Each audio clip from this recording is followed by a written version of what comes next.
I recognize the opposition whip. The opposition whip.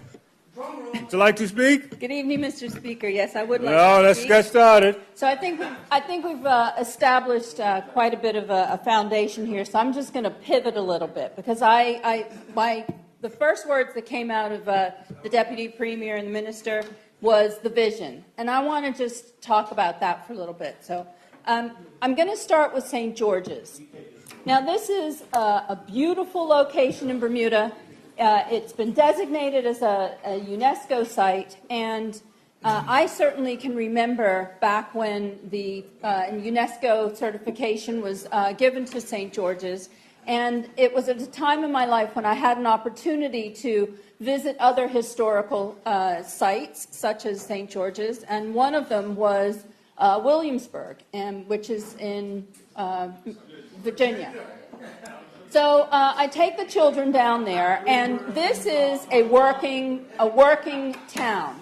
It is the buildings are historical. They have reenactments. They have this wonderful. All of the shopping and souvenirs there are of historical significance, and it's a lot of fun. It's almost a form of an amusement park in historical perspective.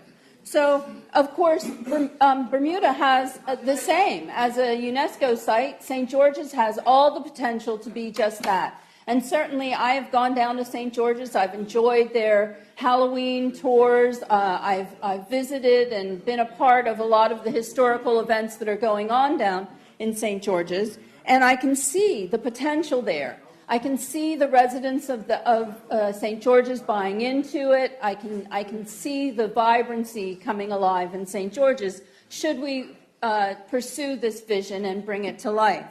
I also see the marina down there. I know that there are a number of sailors, and I'm sure a number of you know that I spent a few years living on a boat, so I understand the community. And the idea of having a marina in St. George's, a place where visiting sailors can come, the potential for racing and regattas, the idea that St. George's as a town could become a bit of a trading post where people would come, whether it's because they're doing a transatlantic or because they're just sailing to Bermuda and back to the East Coast, or they're sailing down to the Caribbean. They come here. This is the trading post.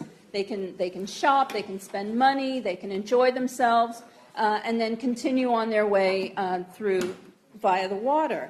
So I get that vision. I get it for St. George's, absolutely wonderful. And if I move into Hamilton, which is where I live now, I can see the waterfront. I mean, I enjoy running. The idea of being able to run along Front Street where it could be paved and have some grass area, where this could be a promenade of sorts. If Hamilton had the idea of alfresco dining, if we could have concerts that were in a more attractive location, if we could have outdoor art, we could have all kinds of festivals and the rest in Hamilton. I can see the vibrancy of it. I get the vision. Absolutely get the vision. Now, my issue is that we're going to have to find the money in order to do all of that.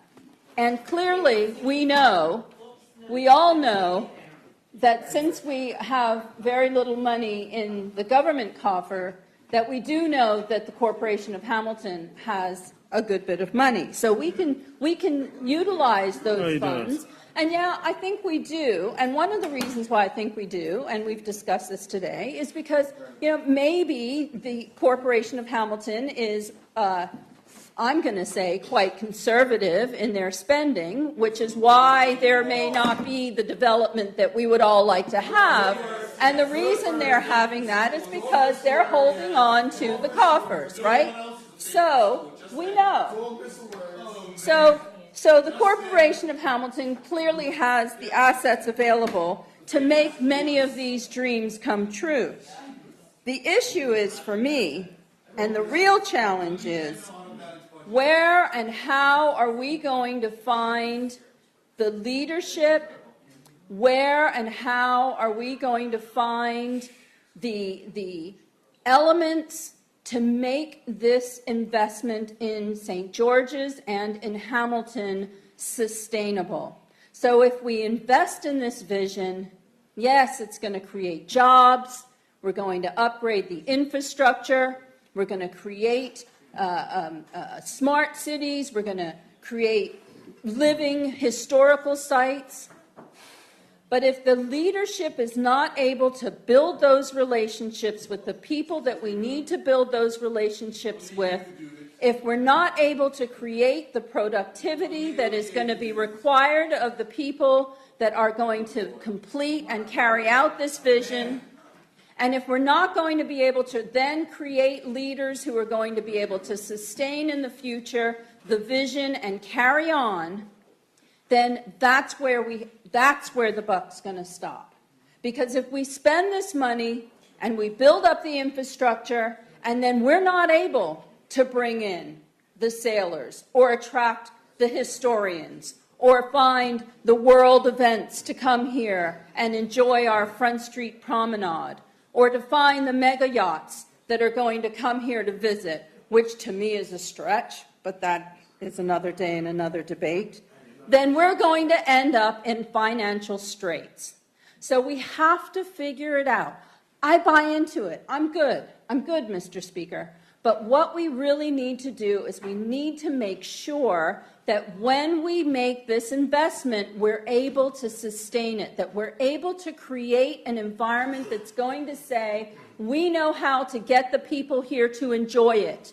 Because no matter how much we want to have the infrastructure for our people, we're going to have the visitors, and we're going to have the foreign exchange to keep this country going. And St. George's and Hamilton have all the potential in the world to bring it in. I can see it. I can see the vision just like the Deputy Premier can see his vision. I get it. But my concern is how we're going to sustain it.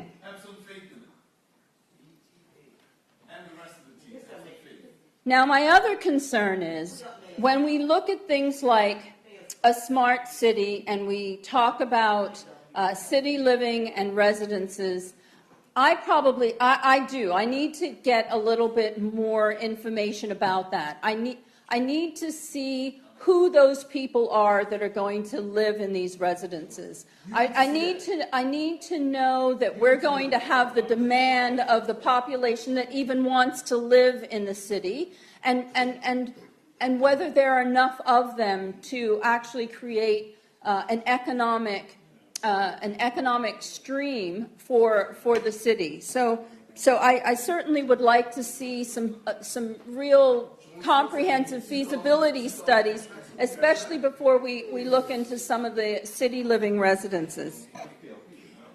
And I guess probably one of my, the Deputy Premier did mention the issue of not having municipalities in some of the other Caribbean islands. And the Caribbean islands that you listed, I have visited. And to me, they've lost their distinction. They've blended into the landscape of the island.